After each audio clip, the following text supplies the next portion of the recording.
Islamic law of inheritance இதாக முக்கியமான subject. இது கிட்டத்தட்ட மதரசாக்கள்ல 2 வருஷம் படிச்சு கொடுக்குற சிலபஸ். நான் உங்களுக்கு 1 ஹவர்ல இதனுடைய சமரியை மட்டும் சொல்ல போறேன். இது அக்கவுண்ட்ஸ் நாங்கள் இங்கே செய்ய மாட்டோம். அக்கவுண்ட்ஸ் பற்றி நாங்கள் புறப்படுத்திக் கொள்வோம். காமனாக பேசப்படக்கூடிய மிஸ் அண்டர்ஸ்டாண்ட் பண்ணப்படக்கூடிய சில ஏரியாக்களை மட்டும் நான் இதில் பாயிண்ட் அவுட் பண்றேன். இதுக்கு மேலே யாருக்கும் அது லாயர்ஸாக இருந்தாலும் சரி, உங்கள்ட்ட ரொம்ப பணிவாக வேண்டிக் கொள்றேன். நீங்க ஒவ்வொருத்தரும் இந்த லா இந்த டாக்குமெண்ட் செய்ய முன்னால, அந்த அனந்தர சொத்து சம்பந்தமான டாக்குமெண்ட்டை செய்யறதுக்கு முன்னால, வில் சம்பந்தமான டாக்குமெண்ட் செய்யறதுக்கு முன்னால உலமாக்கள் அணுகி உலமாக்கள்கிட்ட கொஞ்சம் படிச்சுக்கோங்க. ஏண்டா எங்களுக்கு ரோமன் டச் லா தெரியும், பிரிட்டிஷ் லா தெரியும், அமெரிக்கன் லா தெரியும், பிரெஞ்சு லா தெரியும், ஆனா இஸ்லாமிக் லா தெரியாது. இஸ்லாமிக் லா தெரியாது. எனவே தெரியாதவங்க படிச்சுத்தான் செய்யணும். மிக பணிவாக சொல்றேன், வெட்கப்படவானம். எனி டைம் நாங்க ஆயத்தமாக இருக்கிறோம். எந்த ஒரு கிளாரிஃபிகேஷனையும் முறையான முறையில் கேட்டால் அதற்குரிய பதில படித்த குர்ஆனையும் ஹதீஸையும் ஷாஹிதாக வைத்து எங்களுக்கு சொல்ல அல்லாஹ் ஒரு தகமையை தந்திருக்கிறான். அதை வச்சு நாங்க சொல்லுவோம். ஏலாட்டி எங்களால் முடியாத கேஸ் சொன்னால் அதை ஜமீஅத்துல் உலமால போட்டு உலமாக்களுடைய ஒரு கவுன்சிலில் போட்டு அதற்குரிய முடிவை பரிகாரத்துக்கு காணேலும். எனவே நான் வாலிபர்கிட்ட சொல்றேன், யூத் மிக அன்பாக வேண்டிக் கொள்றேன், இந்த கோர்ஸை முழுக்க A to Z ஆரம்பம் தொட்டு கடைசி வரைக்கும் இதை படிக்கிறதுக்கு நான் ஒரு 3 மாசத்தில் இந்த கோர்ஸ் உங்களுக்கு படிச்சேலும். இன்ஷா அல்லாஹ் யோசிப்போம். ஜலானால இது ஒரு கோர்ஸாக நாங்கள் செய்வோம் என்று சொல்லி நியத்து வச்சு ஒரு இன்டென்ஷன் இருக்குது. அது அந்த இன்டென்ஷன் சரியானு சொன்னா இன்ஷா அல்லாஹ் ஒரு கோர்ஸாகவே ஒரு 3 மாசத்தை உங்களுக்கு இதை படிச்சு முடிக்கலும். வெரி இன்ட்ரெஸ்டான ஒரு சப்ஜெக்ட் இது. எந்த அளவுக்கு இன்ட்ரெஸ்ட் சொன்னா, மன்மோகன் சிங் கூட, இந்தியாவுடைய பிரைம் மினிஸ்டர் கூட ஒரு சந்தர்ப்பத்தில் சொன்னார், எனக்கு ஆக விருப்பமான ஒரு ஏரியா தான் இஸ்லாமிக் இன்ஹெரிட்டன்ஸ் லோ, மிகவும் அழகானது. எந்த அளவுக்கு என்ன சொல்லிருக்கிறாரு, உலகத்தில் யாரெல்லாம் இன்ஹெரிட்டன்ஸை பத்தி பேசினாங்களோ அத்தனை பேரும் அவங்களோட லாவுக்கு சோர்ஸ் எடுத்தது இஸ்லாமிக் இன்ஹெரிட்டன்ஸ் லோ தான். எனவே மிக அழகான ஒரு சப்ஜெக்ட். அல்லாஹ் இதை படிக்க தௌஃபீக் செய்வானா. இது எந்த அளவுக்கு முக்கியமானது சொன்னால், ஹதீஸ்கள்ல இதை பத்தி வந்திருக்கிறது. சொன்னாங்க ஸல்லல்லாஹு அலைஹி வஸல்லம், நீங்க இதை படிச்சுக்கோங்க, மக்களுக்கு படிச்சு கொடுங்க. எந்த அளவுக்கு ஒரு கட்டம் உருவாகும் என்று சொன்னா, மக்களுக்கு மத்தியில் 2 பேர் சண்டை பிடிப்பாங்க, ஃபைட் பண்ணி கொள்வாங்க, ப்ராப்பர்ட்டிக்காக வேண்டி, சொத்துக்காக வேண்டி. அவங்களுக்கு மத்தியில் பேத்து நீதம் செலுத்தக்கூடிய யாரையும் கண்டுகொள்ள மாட்டீங்க. இந்த உண்மையிலேயே அந்த கட்டத்தில் தான் இருக்கிறோம். யாருக்குமே பேத்து இப்படித்தான், இதுதான் உனக்கு ஹராம், இது உனக்கு ஹலால் என்று சொல்ற கட்ஸ் உள்ளவங்க இல்லா போயிட்டாங்க. எல்லாரும் பட்டர் பூசியாக தான் நிற்கிறாங்க. தெரியுமா உங்களுக்கு?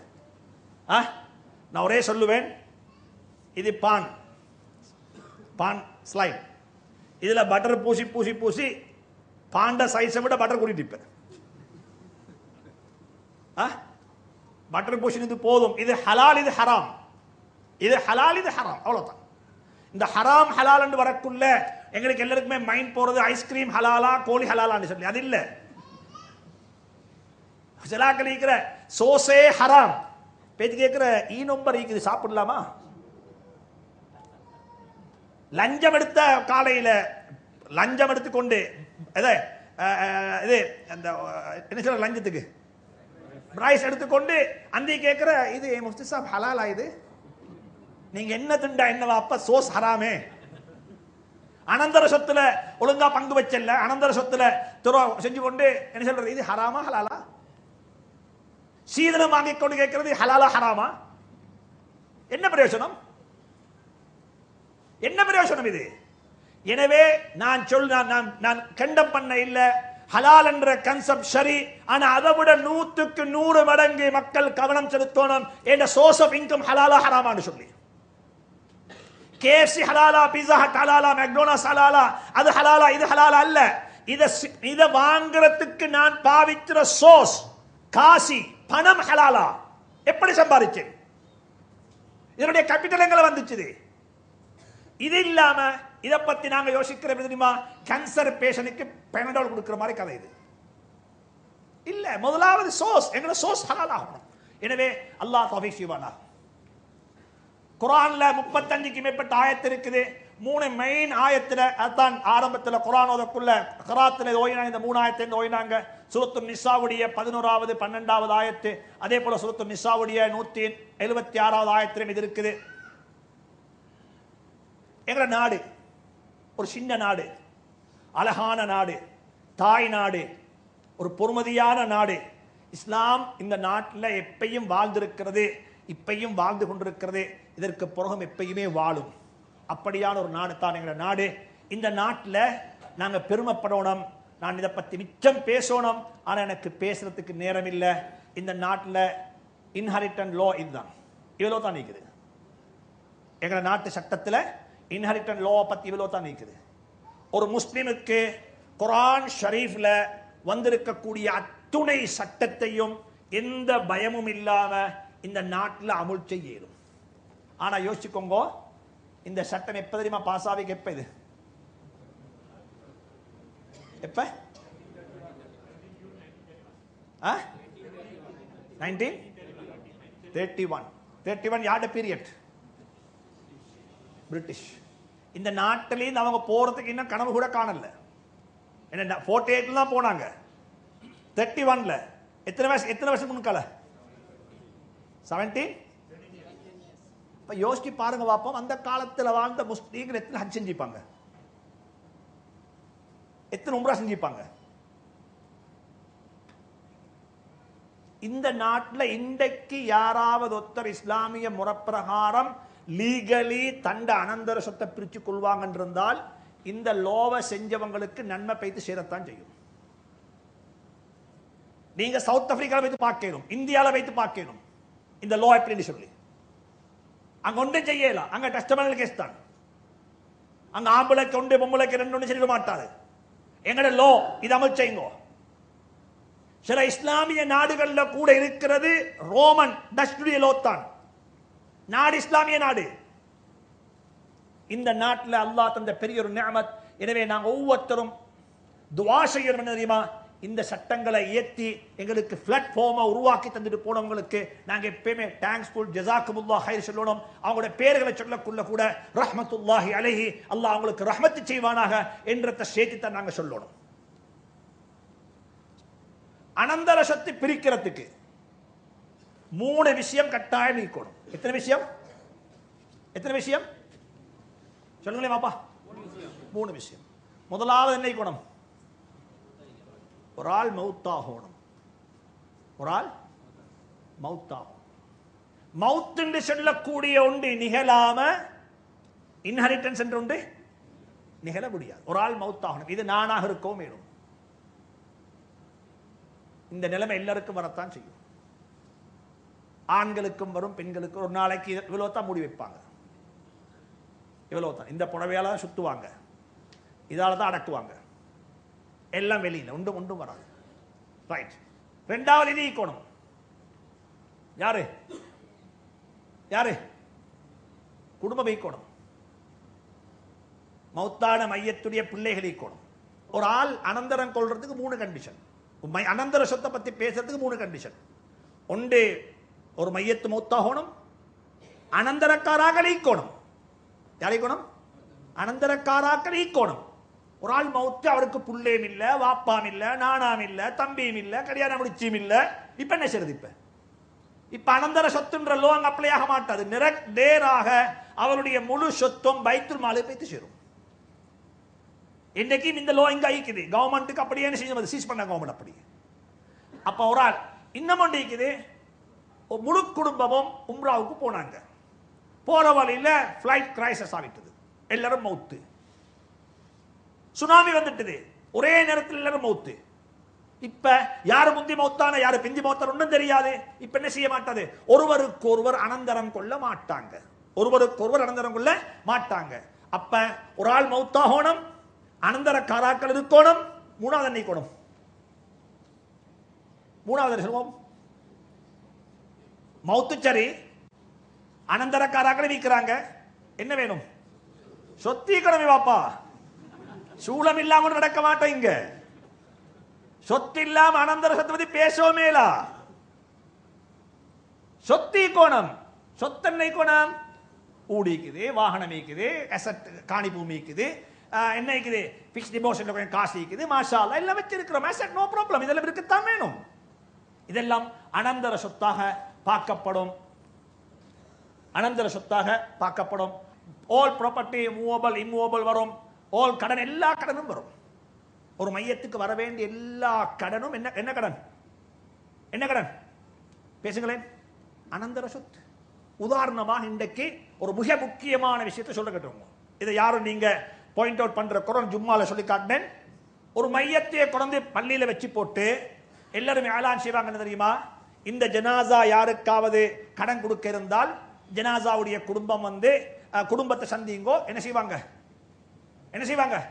தந்து சரி. இப்ப ஜனாசாவுடைய குடும்பம் எங்கிருந்து கொடுக்கும்? அவருடைய சொந்த காசு. யாருடைய சொந்த காசு? மௌத்தான மையத்துடைய காசில் இருந்து தான் யார் கொடுக்கணும்? ஜனாசா கொடுக்கணும். சரி, இப்ப இருந்தா கொடுப்பாங்க, எல்லாரும் வருவாங்க. இவரதுல ரெண்டு கட்டம் இருக்குது. ஒன்று, ஜனாசா கொடுக்க வேண்டிய பணத்தை எல்லாரும் வந்து வாங்கி கொண்டு போவாங்க. மீன்காரன் வருவாரு, ஹார்ட்வேர்ல இருந்து வருவாங்க, டெலிகாம் பில்காரர் வருவாரு, எல்லாருக்கும் கொடுத்துருவோம். சரி, ரெண்டாவது கட்டம் இருக்குது, ஜனாசாவுக்கு கொடுக்க வேண்டிய காசு. ஜனாசா 1 மில்லியன் கொடுக்க இருந்தா ஜனாசாவுக்கு இன்னும் 1 மில்லியன் எங்கிருந்து வரைக்குது? வெளியிலிருந்து வரைக்குது. இப்ப ஞாபகத்தில் நல்லா வச்சுக்கோங்க, அந்த கொடுக்க வேண்டிய காசு ஜனாசாவுடைய காசு அல்ல, அது அனந்தர சொத்து. அது அனந்தர சொத்து. இப்ப நீங்க அதை கொடுக்காம இருட்டடிப்பீங்க என்றால் கடன் அல்ல, எத்தீமுடைய காசை சாப்பிடுறீங்க, விதவையினுடைய காசை சாப்பிடுறீங்க, அனாதையினுடைய காசை சாப்பிடுறீங்க. அது மையத்தோட டீல் முடிஞ்சு இது யாருக்கு போய் சேரணும்? யாருக்கு? குடும்பத்துக்கு போய்த்து சேரணும், அனந்தரக்காராக்களுக்கு போய்த்து சேரணும். இது ரெண்டாவது கட்டம். மூணாவது கட்டம் இருக்குது, மையத்தொண்டு மௌத்து. மையத்தொண்டு ஒரு ஜனாசா மௌத்தாகிட்டது. ஜனாசா மௌத்தானா அவரு 10 மில்லியன் வெளியே கொடுக்கிறாரு. எங்க கொடுக்கிறாரு? எங்க? பஜாரு கொடுக்க. எத்தனை மில்லியன்? 10 மில்லியன். ஆனா இவருடைய ஜனாசாவை அடக்கிறதுக்கு கிட்டத்தட்ட ஒரு 5 லட்சம் ரூபாய் செலவு. பெரிய செலவு. ஜனாசா மௌத்தானாரு, வெளிநாட்டில் ஜனாசா கொண்டாங்க, செலவு இருக்குது. சரி, இந்த 5 லட்சம் ரூபாவை கூட நாங்க வெளியில எடுத்தான் கொடுத்தோம். ஆனா இப்ப எவ்வளவு கொடுக்க? இவருக்கு வாகனமும் இல்ல, ஊடும் இல்ல, சொத்தும் இல்ல, பத்தும் இல்ல, ஒன்றும் இல்ல. இவர் கடனாளியாக மௌத்தாக இருக்கிறாரு.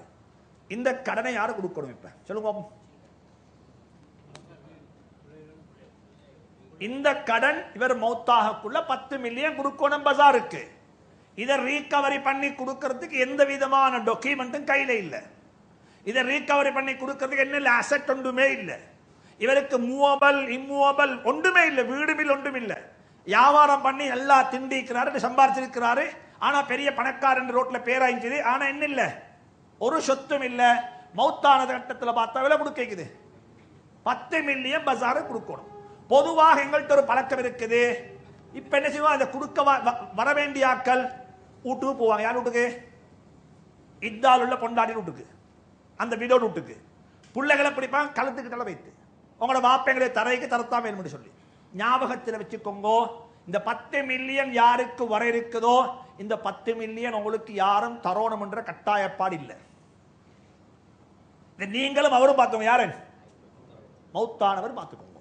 நீங்க மேல் மிச்சமா பைத்து, மாமா வீட்டுல பைத்து, வைஃப் வீட்டுல பைத்து, பிள்ளைகள்கிட்ட பைத்து, அவங்கள என்னத்தை அவங்கள பைத்து நீங்க அண்டர்வேர்ல்டையும் அதே மீதையும் போட்டு நீங்க அவங்கள பைத்து ட்ரஸ்ட் பண்ணி அவங்கள்ட்ட கேட்பீங்க இருந்தால் இது சுத்த ஹராமான நடவடிக்கை. உங்களை கேட்க எந்த ரைட்ஸும் இல்லை. ஆனா என் வாப்ப மௌத்தாகிட்டார், ஒரு ஆளுடைய வாப்ப மௌத்தாகிட்டாரு, கடனாளியாக போயிட்டாரு. வசதி இருந்தால் சந்தோஷமாக அதை சதக்காவாக நீங்க கொடுங்கோ. ஆனால் அது வாங்க வேண்டியவங்க யாரும் அவங்களுக்கு என்ன செய்ய முடியாது, கட்டாயம் இல்லை. நீங்க தரத்தான் வேணும் என்று சொல்லி யாரையும் பேத்து இசுக்க முடியாது. இது மார்க்கம், ஷரீஅத். இதை நல்லா விலைக்குள்ள பாருங்க. இன்சூரன்ஸ், லைஃப் இன்சூரன்ஸ் வந்துட்டு ஹராம், இது கூடாது. அதுல வரக்கூடிய மணி உங்களுக்கு அனந்தர சொத்துல சேரவும் மாட்டாது. இபிஎஃப் இடிஎஃப் எதுல சேரும்? இதுல அனந்தர சொத்துல சேரும். அனந்தர சொத்து. பென்ஷன், பென்ஷன் அனந்தர சொத்து அல்ல. ஏன் காரணம் என்றால் அது அரசாங்கத்தால கவர்மெண்ட் வேலை செஞ்சவருடைய வைஃபுக்கு கொடுக்கிற கிஃப்ட். எந்த கிஃப்ட் அது? வைஃபுக்கு அந்த பேர் மாற்றப்பட்டு விடும். வைஃப் மவுத் ஆகிட்டால் அது வரவும் மாட்டாது. 18 இயர்ஸ் குறைஞ்ச கல்யாணம் முடிக்காத பொம்பளை புள்ள இருந்தால் அது டிரான்ஸ்ஃபர் ஆகும் நினைக்கிற சட்டம் தெரியல. ஆனால் அதை இல்லாம ஒரு ஆளுடைய மௌத்துக்கு போறாங்க எழுதுவது. எனவே இபிஎஃப் இடிஎஃப் போல இல்ல. ஒரு ஆள் மௌத் ஆகிட்டாரு, அவருடைய இபிஎஃப் இருக்குது, இடிஎஃப் இருக்குது, அவருடைய மனைவி இல்லை என்றிருந்தாலும் அந்த ஃபண்ட்ஸை கிளைம் பண்ணி அனந்தர சொத்தாக பங்கு வைக்கப்படும். அது நாட்டு சட்டத்திலே உள்ள விஷயமா இருந்தும் இருக்கிறது. அனந்தர சொத்து பங்கு வைக்கிறது எப்படி, இதை பார்த்துக்கோங்க கொஞ்சமே. ஒரு ஆள் மௌத்தானா முதலாவது செய்ய வேண்டிய வேலை, ஒரு ஆள் கண்ணை பொத்தின உடனே அவருடைய முழு அசெட்டும் முழு சொத்தும் அப்படியே ஃப்ரீஸ் ஆகிடும். ஃப்ரீஸ்ண்டா என்ன செய்யணும், அது அப்படியே ஒத்தருக்கும் அதில் கையடிக்க இயலாது. வாப்ப மௌத்தாயிட்டாரு, இது வாப்ப பாவிச்ச வாட்ச், வாப்பட ஞாபகார்த்தத்துக்காக வேண்டி நான் எடுத்து போறேன். ஒத்தர் இன்னமொத்தர் சொன்னார் வாப்பட கட்டின், இதை கொண்டு வரேன் வாப்பட ஞாபகார்த்தத்துக்காக வேண்டி.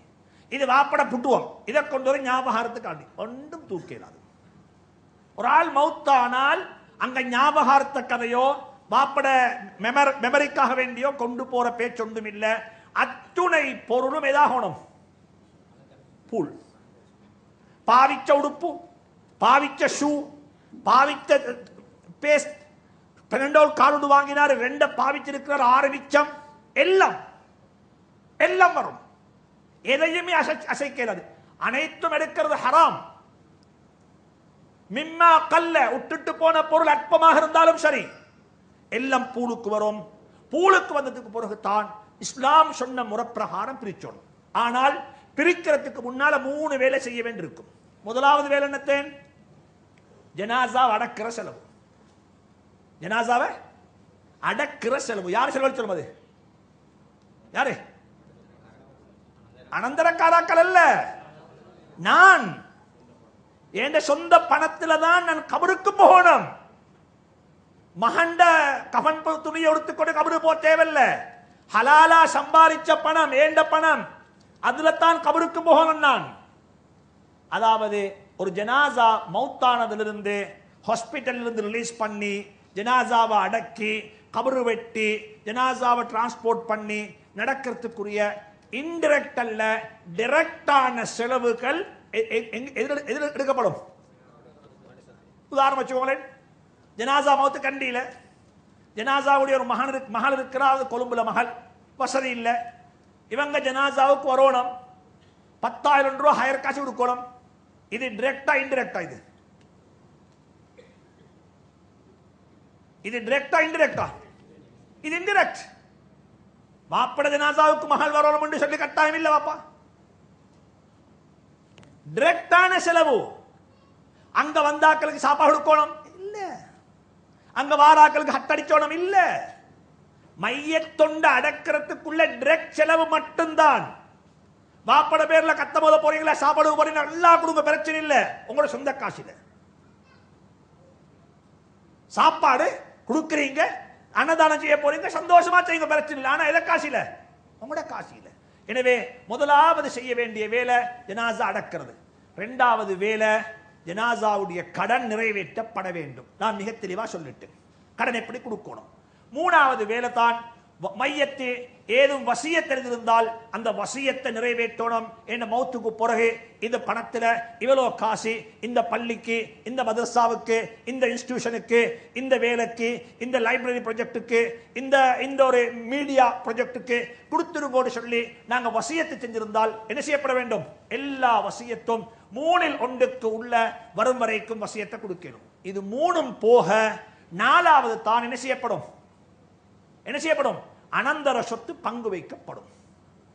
அனந்தர சொத்து பங்கு வைக்கப்படும். இது 3ம் போக 4வது தான் அனந்தர சொத்து இஸ்லாமிக் லோ பிரகாரம் பங்கு வைக்கப்படும். எனவே ஒரு ஆள் மௌத்தானால் இது 4ம் அந்த இடத்திலே என்ன செய்யப்பட வேண்டும்? முறையாக பின்பற்றப்பட வேண்டும். சரி, இன்னும் ஒன்று இருக்குது. அனந்தரக்காராளாக இருப்பாரு, ஆனால் அவருக்கு அனந்தரம் கிடைக்க மாட்டாது. ஒன்று தான் அந்த மௌத்தான மையத்துடைய கொலைக்கு காரணமாகிட்டார். மௌத்தான மையத்துடைய கொலைக்கு காரணம் வாப்பவ கொண்டுட்டாரு, வாப்பவ கொலை செஞ்சாரு, நானவ கொலை செஞ்சாரு. கொலை செய்தவருக்கு என்ன இல்ல? அனந்தர சொத்துல பங்கு இல்ல. அது டைரக்டாக கொண்டிருக்கோ மேலும் இன்டைரக்டாக கொண்டிருக்கோ மேலும். இன்டைரக்ட் சொன்னா கண்ட்ராக்ட் கொடுத்தாரு, ஒரு ஆளுக்கு சொன்னாரு கொல்ல சொல்லி, ஆக்சிடென்ட்ல வேறு வாகனத்தை முட்டினாரு, இதெல்லாம் அதுக்குள்ள வரும். 2வது இஹ்திலாஃபுத்தீன், வித்தியாசமான மார்க்கம். வாப்பட மார்க்கம் வேற, மகன் மார்க்கம் வேற. அப்ப வாப்பட சொத்துல மகனு பங்கு இல்ல. 3வது ரிக், அதிന്റെ காலத்துல இல்ல. இதுதான் ஆக முக்கியமான ஒரு விஷயம். பெண்களும் அனந்தர சொத்தும். ஷேக் அகார் பேசக்குள்ள மிக தெளிவாக ஒரு விஷயத்தை விளங்கப்படுத்தினாரு. பெண்களுடைய அனந்தர சொத்தை பத்தி தான் இன்றைக்கு எல்லாரும் பேசுறாங்கன்னு சொல்லி. ஆனா நான் இதுல சில ஸ்லைட் எடுத்திருக்கிறேன். பெண்களுடைய அனந்தர சொத்து எவ்வளவு முக்கியமானது, எப்படி பாதுகாக்கப்பட வேண்டும், இந்த விடயங்களை கொஞ்சம் கவனமாக கேளுங்கோ. பெண்களுடைய சொத்துக்கள் பாதுகாக்கப்படக்கூடிய நேரத்தில் ஒரு மிக முக்கியமான ஒரு விடயத்தை சொல்றேன். எப்பயுமே 2 அக்கவுண்ட்ஸ் மெயின்டைன் பண்ணப்பட வேண்டும். ஒன்று உங்களோட அக்கவுண்ட்ஸ், உங்களோட சொத்து. இதுக்கு நீங்க யாரு? ஒரு வகையான ஓனர். இதுக்கு நீங்க யாரு? பேசுங்க பாப்பா. ஓனர். உங்களோட வைஃப் சொத்தை நீங்க மேனேஜ் பண்றீங்க. நீங்க யார்? அதுக்கு கார்டியன். நீங்க ட்ரஸ்டி. நீங்க யாரு? உங்களுக்கு நினைச்ச மூப்புல ஒன்றும் செய்யலாம். வைஃப் சொத்து உங்களோட சொத்து அல்ல. வைஃப் கழுத்துல போட்டிற மாலை உங்களோட மாலை அல்ல. வைஃபுக்கு வைஃப் வாப்ப கொடுத்த வாகனம் உங்களோட வாகனம் அல்ல. வைஃபுக்கு வைஃப் வாப்ப கொடுத்த ப்ராப்பர்ட்டி உங்களோட ப்ராப்பர்ட்டி அல்ல. அது யார்? நீங்க கார்டியன். அதுவும் உங்களோட வைஃப் சொல்றா இல்ல நீங்க நிர்வகிக்க வானம், என் வாப்பா அதை நிர்வகிக்கட்டும் என்று சொன்னா உங்களுக்கு அந்த பவரும் இல்லை. இல்ல செல்வா ஹதீஜா ரலியல்லாஹு தஆலா அன்ஹா தண்ட வெல்த் மேனேஜ் பண்ணது போல இஸ்லாமிக் முறைப்பிரகாரம் இஸ்லாமிய அந்த வரையறைக்குள் இருந்து கொண்டு அந்த ப்ராப்பர்ட்டிய அந்த பிசினஸ் அவ மெயின்டைன் பண்றா, அவ மேனேஜ் பண்றா. அப்ப யார் அவ? அவ ஓனர். செய்யல மேலதான் ஒரு பொம்பளைக்கு திரைக்கு பின்னுக்கு இருந்து கொண்டு அழகா என்ன செய்யறா? வியாபாரம் பண்றா. ஒரு மேனேஜர் இருக்கிறாரு, அவரை வச்சுக்கொண்டு பிசினஸ் பண்றா. ஏண்ட பிசினஸ் இப்படித்தான் நடக்கும். இன்னைக்கு எத்தனையோ பெண்கள் இருக்கிறாங்க, ஹஸ்பண்டை விட உழைக்கிறாங்க. அவங்க யாரு? பெண்கள் உழைக்கிறாங்க. ஃபர்தாவுக்கு இருந்து கொண்டு இஸ்லாமிய வரையறைக்கு இருந்து கொண்டு. எனவே பெண்ணுடைய சொத்து பெண்ட சொத்து தான். பெண்ட சொத்து என்ற சொத்து அல்ல. இஸ்லாம் பெண்களுக்கு எல்லா உரிமைகளையும் கொடுத்திருக்கிறாங்க. எனக்கு ஆச்சரியம் என்ன தெரியுமா? இஸ்லாத்தில் பெண்களுக்கு உரிமை கொடுத்தில்ல, பெண்களுக்கு ஓட் பண்றதுக்குரிய தகமை இல்லைன்னு எல்லாம் சும்மா பேசுறாங்க. ஆனா ஆச்சரியம் என்ன தெரியுமா? இஸ்லாத்துல ஒரு பெண் சாட்சி சொல்லக்கூடியவளாக ஆகலும் என்றது குர்ஆன்ல எத்தனை வருஷத்துக்கு முன்னால? 1400 வருடங்களுக்கு முன்னால இஸ்லாம் சொல்லிட்டு சாட்சி சொல்லிடும். இப்ப voting இருக்குதே, vote பண்றது, இதனுடைய கைவியத் என்ன? இது சாட்சி சொல்றதா, சிபாரிசு செய்வதா, பரிந்து பேசுவதா, அல்லது நான் ஏன் ரெப்ரசன்டேட்டிவ் அனுப்புறதா? எப்படி வச்சாலும் கூட ஒரு பெண்ணுக்கு இஸ்லாத்தில் ஓட் பண்றதுல எந்த சாட்சி சொல்வதாக இருந்தால் அவருக்கு சாட்சி சொல்லும். இஸ்லாத்தில் அனுமதிக்கப்பட்டிருக்குது. ரெப்ரசன்டேட்டிவ் அனுப்புறது அவருக்கு அனுப்பலும் பிரச்சனை இல்லை. ஆனால் 1400 ஆண்டுகளுக்கு முன்னால மிக தெளிவாக இஸ்லாம் சொன்ன உண்மைகளை மேற்கத்திய நாடுகள், நார்த் அமெரிக்கா, அதாவது முதலாவது ரஷ்யாவில், சோவியத் யூனியன்ல 1917 தான் பெண்களுக்கு ஓட்டிங் ரைட்ஸ் கொடுக்கப்பட்டது. 1918 தான், 1919 தான் ஜெர்மன்ல கொடுக்கப்பட்டது ரைட்ஸ். 1920 தான் பெண்களுக்கு ரைட்ஸ் கொடுக்கப்பட்டது, ஓட்டிங் ரைட்ஸ் யுஎஸ்ஏல. 1928 தான் யூகேல, யுனைடெட் கிங்டம்ல கொடுக்கப்பட்டது.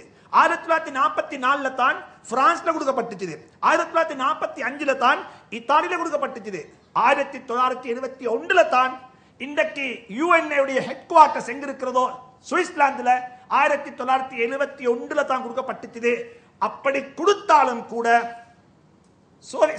அதாவது சுவிட்சர்லாந்து இருக்கக்கூடிய ஒரு பெரிய ஒரு பார்ட், அந்த ஊருடைய பேரை நான் மறந்துட்டேன், சமீபத்தில் போன சந்தர்ப்பத்தில் அங்க போகக்கூடிய சந்தர்ப்பம் கிடைச்சது. அந்த ஊர்ல போயிட்டு பார்த்தா அந்த ஸ்டேட்ல பெண்களுக்கு ஓட் பண்ணலாம் என்ற ரைட்ஸ் உரிமை கொடுக்கப்பட்டது 1990 தான். இதுல 1990 இஸ்லாம பெண்கள பெண்களை பெண்கள் சாட்சி சொல்லலாம், விட்னஸா வரையலும். இஸ்லாம் பெண்களுக்கு உரிமைகளை கொடுத்திருக்கிறது. பெண்களுடைய சொத்தல்ல, பெண்களை சொத்தல்ல. ஷேக் ஹகார் சொன்னது போல பெண்களை எப்பயுமே இஸ்லாம் அதிதிகளாக பார்த்திருக்கிறது.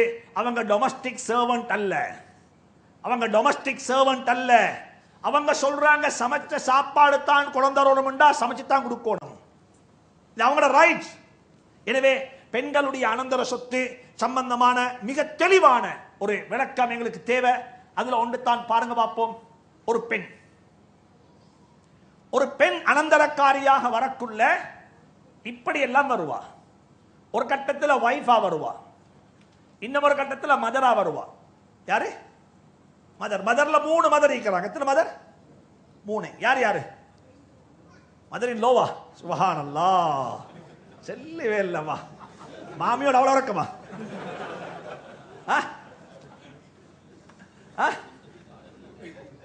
மாமியோட அவ்வளவு இறக்கம் இல்ல. மதர்ன்றக்குள்ளே 3 போட்டிக்கிறேன். 3 வகையான சொன்னா வாப்பம்மா உம்மம்மா. வாப்பம்மா உம்மம்மா. மதர் என்ற கன்செப்ட்ல 3 பேர் வருவாங்க. ஒன்று ரியல் மதர், ரெண்டாவது வாப்பட உம்மா, மூணாவது உம்மட உம்மா. அங்கல போனா சிஸ்டர்ஸ். சிஸ்டர்ஸ் யாரு? 3 பேர் இருக்கிறாங்க சிஸ்டர்ஸ்ல. வாப்ப வழி தாய் சகோதரி, தாய் வழி சகோதரி, வாப்பா தாய் வழி சகோதரி, 3 பேர். அங்கல போனா இது யாரு? டாட்டர். யாரு? மகள். 4வது மகளுடைய மகனுடைய மகண்ட மகள், மகண்ட மகள், பேத்தி. இந்த 4 பேரும் இது. இந்த 5 பேரும் தான் பெண்கள்ல அனந்தரக்காராக்களாக வருவாங்க. அதுல குறிப்பாக வைஃப் ஒரு ஸ்பெஷல் கேஸ். வைஃப் யாரு? எனக்கு எத்தனை வருடம் வைஃப்? 4 வரைக்கும் வரையிலும். ஆனா பங்குண்டு தான், பங்குல வித்தியாசம் இல்லை. வைஃப், இந்த வைஃப் என்ற விஷயம் இருக்கிறது, இது வித்தியாசமானது. ஏன் காரணம் உண்டா? ஏண்ட வாழ்க்கையில ஒரு வாழ்க்கை துணைவியாக வரக்கூடியவத்தான் வைஃப். எப்ப இந்த வைஃப் என்னோட வருவாவோ அவக்கு இஸ்லாத்தில் வித்தியாசமான சட்டங்கள் இஸ்லாம் வகுத்திருக்கிறது. பாருங்க, இப்ப இது குர்ஆனுடைய திருவசனம். அல்லாஹ் சொல்றான், மீசாகன் கலீலா. இந்த பெண்கள் உங்கள்ட்ட ஒரு பெரிய ஒரு எக்ரிமெண்ட் செஞ்சிருக்கிறாங்க. சும்மா வர இல்ல. கபில்து நிகாஹாவா கபில்து நிக்கங்காவா? அநேகமானவங்க சொல்றது கபில்து நிக்கங்காவா. சும்மா வந்துச்சு இல்ல. நிகாஹா, நிகாஹா. இந்த பெண்ணுடைய நிக்காஹ கபூல் செய்தேன். இது ஒரு டிஷ்யூ பேப்பர் அல்ல. இது ஒரு கரையில போடுற கருவேப்பிலை ரம்பை அல்ல. இது தொடச்சி டஸ்ட்பின்ல போடுற சர்வியட் ஒரு டிஷ்யூ பேப்பர் அல்ல. இது எங்கட வீட்டுக்கு வந்த ஒரு கெஸ்ட். என் வீட்டுக்கு வந்த ஒரு கெஸ்ட். நான் பலமுறை சொல்லிக்கிறேன், ஏண்ட மவள் அல்லாஹ் எனக்கு தந்த அமானிதம். இதுல என்ன சரி முன்ன பின்ன ஆனா அல்லாஹ்ட்ட எக்ஸ்கியூஸ் பண்ணிக்கொள்ளேலும். ஏண்ட வீட்டுக்கு வந்த மருமகள், ஏண்ட வீட்டுக்கு வந்த மருமகள் யாரு? இன்னமொத்தர் என்ன ட்ரஸ்ட் பண்ணி தந்தது. அதுல என்ன சரி முன்ன பின்ன ஆனா அல்லாஹ் சொல்லுவான், ஐ ஆம் வெரி சாரி. அவர்கிட்ட பாத்துக்கோ. யார்கிட்ட? ஓண்ட மாமாட்ட பாத்துக்கோ. 20 வருஷம் திரைக்கு பின்னால புள்ளைய வளர்த்து சுப்ஹானல்லாஹ் பட வேண்டிய கஷ்டமெல்லாம் பட்டு ராவைக்கு தூக்கம் இல்ல, புள்ளைக்கு புள்ளைய பாதுகாத்து பாதுகாத்து பாதுகாத்து கல்யாணம் முடிச்சு கொடுத்தாங்க. மாஷா அல்லாஹ் 2 மாசம் ஹனிமூன் எல்லாம் போயிட்டு வந்து ஐ அம் நாட் இன்ட்ரெஸ்டட். ஏண்ட இஷ்டத்துக்கு ஏண்ட விருப்பத்துக்கு இல்ல. யார் சொல்றது? சலாக்கத் சொல்றது. சுப்ஹானல்லாஹ், இன்றைக்கு நடக்கிற டிவோர்ஸ்ல அநேகமான டிவோர்ஸுக்கு காரணம் பேரண்ட்ஸ். எழுதித்தாரேன், ஒன்றோ உங்களோட இன்லோ அல்லது உங்களோட பேரண்ட்ஸ். தேர்ட் பார்ட்டி இன்வால்வ்மெண்ட்ஸ் அதிலே மீக்கிறாங்க. மாமியோட சேர்ந்து வைஃப்ட சகோதரிகள் சேர்ந்து கொள்வாங்க, மைனிமாரி சேர்ந்து கொள்வாங்க. சுப்ஹானல்லாஹ், இது ஒரு தனி பேச வேண்டிய தலையங்கம். எனவே இது ஒரு முக்கியமான சப்ஜெக்ட். ஞாபகம் வச்சுக்கோங்க. வைஃப் என்று வந்தா வைஃபோட சம்பந்தப்படக்கூடிய விஷயங்கள் இதெல்லாம். ஒரு வைஃப் என்று வந்தா வைஃபோட சம்பந்தப்படக்கூடிய விஷயங்கள். முதலாவது நசப் உண்டாகும். நசபுண்டா பரம்பரை உண்டாகும். உங்களுக்கு ஒரு புள்ள கிடைச்சிட்டு வைஃப் இல்லாம, அந்த புள்ளைக்கு யாரு பேரு? லீகல் நிக்காஹ் இல்லாம நீங்க ஒரு கல்யாணம் முடிச்சு நீங்க என்ன செஞ்சீங்க? ஒரு புள்ளைய பெற்றெடுத்தீங்க. அந்த புள்ளைக்கு என்ன பேரு? According to the sharia law and according to the legal law படிக்கு உங்களோட பேருக்கு அந்த புள்ளை எழுதலாம். அந்த புள்ளை எந்த உம்மட வயிற்றுல சுமக்கப்பட்டுச்சதோ அந்த உம்மட பேர்ல தான் அந்த புள்ளை எழுதப்பட வேண்டும். ஈஜாபு கபூல் இல்லாம, கபில்து நிகாஹா இல்லாம நீங்க ஒரு புள்ளையை பெத்தெடுத்தால் அந்த புள்ளைக்கு நாங்க சொல்லுவோம் நசபில்லாத புள்ள. என்ன புள்ள? நசபில்லாத புள்ள. Be careful brothers and sisters. ஒரு விஷயத்தை ஞாபகம் வச்சுக்கோங்க. கல்யாணம் முடிச்ச முந்தி குடும்பம் நடத்தினீங்க, சேர்ந்துட்டீங்க, பிரெக்னன்ட் ஆகிட்டீங்க. இப்போ ஒன்றும் செய்யல, கரைச்சோ மேலா, வெளியே கக்கோ மேலா, சக்தி எடுக்கோ மேலா, புழுங்கோ மேலா, ராவோட ராவா பேத்திங்க மாப்பிள்ளூட்டுக்கு. இப்ப விஷயம் ஒன்றும் பேசுவே இல்லை. மவள் பிரெக்னன்ட், 2 மாசம் ஆச்சு. உங்களோட மகன் செஞ்ச வேலைத்தான். என்ன செய்வோம் மச்சான், ராவோட ராவா கல்யாணத்தை முடிச்சிடுவோம். இப்ப எல்லாம் பேச்சுவார்த்தை எல்லாம் முடிஞ்சு சுபகு பள்ளி போனா மக்கள் சொல்றாங்க, எனக்கு அசருக்கு இன்னால்ட மவள்ட கல்யாணம் வைக்குது. அப்படியா? என்ன அவசரமா? நல்ல விஷயம், பிற்படுத்த தேவையில்லையே. சுபஹானல்லாஹ், அவசரமா முடிச்சுட்டோம். நாங்க ராவு பேச்சுவார்த்தை ஆரம்பிச்சோம். இன்றைக்கே நல்லம் தானே, ஏன் நல்லா பிற்படுத்துவான், நல்ல மாசம் செஞ்சிருவோம் உண்டு. பொஸ்தாத்த போட்டாங்க. எங்களுக்கு தெரியா, அங்க ஹஜ்ரத் வந்தாரு, லிப்ப வந்தாரு, ரெஜிஸ்டர் வந்தாரு, பெரிய கிஃப்ட், 6 வாரமான கல்யாணம். எல்லாரும் துவா செய்றாங்க. அல்லாஹும் அல்லிஃப் பைனஹுமா கமா அல்லஃப்த பைன ஆதம் வ ஹவ்வா துவா எல்லாம் கேட்கறாங்க. நீங்க என்ன துவாவை கேட்டு வேலை இல்ல, உள்ளுக்குள்ள சாமான் ஹராம். உள்ளுக்குள்ளது உங்களோட பேர்ல எழுதேலா. அது யார்ட பேர் எழுதணும்? உங்களோட வைஃப்ட பேர்ல எழுதணும். வாழ்க்கையில ஞாபகத்தில் வச்சுக்கோங்க. யூத் வாலிபர்கள் ரொம்ப கவனம், சிஸ்டர்ஸ் ரொம்ப கவனம். ஏண்ட வயிற்றில் உள்ள புள்ள ஹராமா ஹலாலா உங்களுக்கு தான் தெரியும். நீங்க இதை செய்யாம நீங்க இந்த கல்யாணத்தை அப்படி முடிப்பீங்க இருந்தால் நசப்ல பிரச்சனை வரும். 2வது பிரச்சனை மஹரம்.